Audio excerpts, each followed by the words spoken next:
The old town of Havenwood slept under a blanket of perpetual fog, a place where secrets were buried deeper than the roots of its ancient oak trees. It was here that Elias, a man whose kindness was as well known as the town's legendary apple pie, tended to his sprawling garden. His roses were the envy of Havenwood, their crimson petals like drops of frozen blood against the green. But Havenwood had a darker legend, a story whispered by flickering firelight, the tale of the Midnight Gardener. They said he was a phantom who roamed the foggy lanes, selecting his victims not with a blade, but with a spade. The stories claimed he didn't just take lives, he planted them, burying his victims upright amongst the roots of weeping willows, believing their life force would feed the soil and bring forth the most beautiful, tragic blossoms. For years, it was just that, a story. A local ghost tale to frighten teenagers. But then, people started to disappear. First, it was Old Man Hemlock, the town grump who lived on the edge of the woods. He vanished without a trace, his cottage left unlocked, a half-eaten meal on his table. The town shrugged it off. He was a recluse, known for wandering. A month later, Clara, the cheerful librarian who always had a smile and a book recommendation, failed to open the library. Her car was still in her driveway, her purse on the counter. Panic began to set in, a quiet, creeping vine of fear that wrapped itself around the heart of Havenwood. The old ghost story didn't seem so silly anymore. The whispers grew louder. The Midnight Gardener was real. Elias heard the whispers, too. He'd tut-tut with the other townsfolk at the general store, shaking his head in feigned disbelief. "Such a tragedy," he'd say, his voice thick with concern. "I'll pray for them." And he would. He'd pray they took root. He'd return to his garden, the one behind his secluded house, hidden from prying eyes by a high stone wall. This garden was different from the one in his front yard. It was wilder, darker. Here, the weeping willows grew with an almost unnatural vibrancy, their branches hanging low like grieving widows. Beneath one of these willows, a patch of freshly turned earth was settling. Elias knelt, patting the soil gently. "Rest well, Clara," he murmured. "Your stories will nourish the silence now." The town's new sheriff, a young, ambitious man named Deputy Finn, wasn't one for ghost stories. He was a man of logic, of evidence. He started digging into the town's history, into the original legend of the Midnight Gardener. The story originated a century ago, after a series of unsolved disappearances.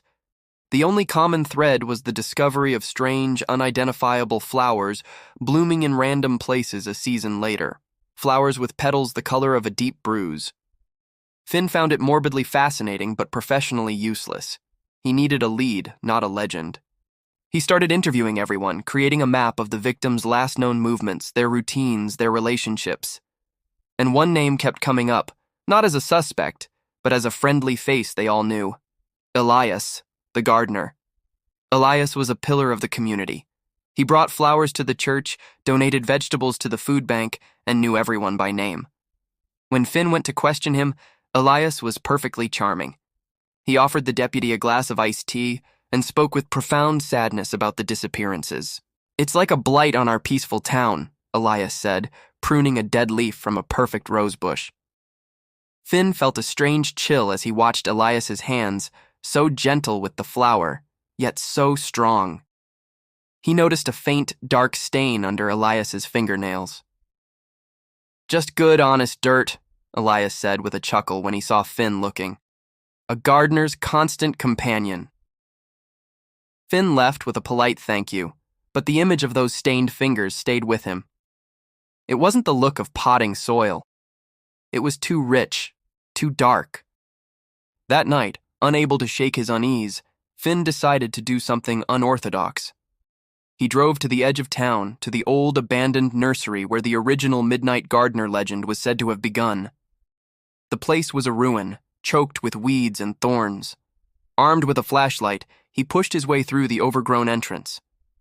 The air was thick and heavy with the smell of decay and damp earth.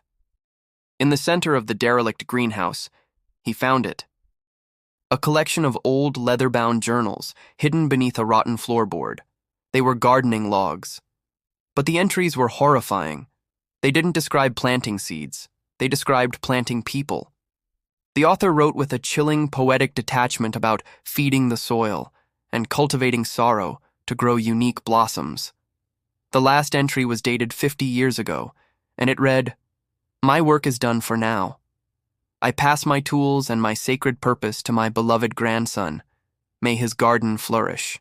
Finn's blood ran cold as he read the name signed at the bottom, Alistair Finch, Elias's grandfather. Suddenly, it all clicked into place.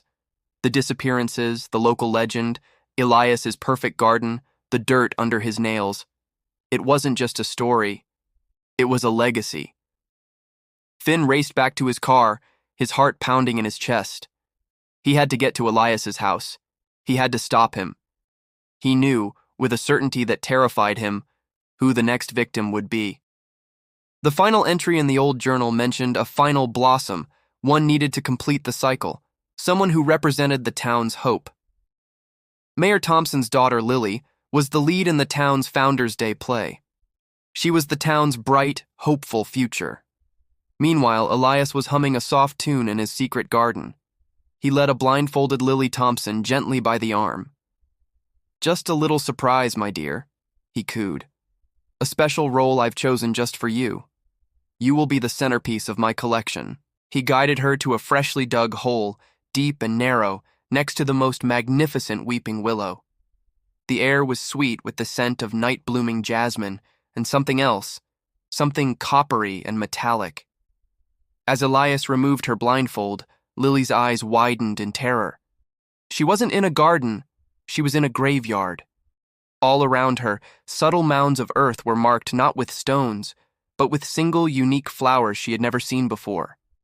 Flowers in shades of pale blue, mottled gray, and deep, sorrowful purple. Just as Elias raised his spade, its polished metal glinting in the moonlight, the sound of a siren tore through the night's silence.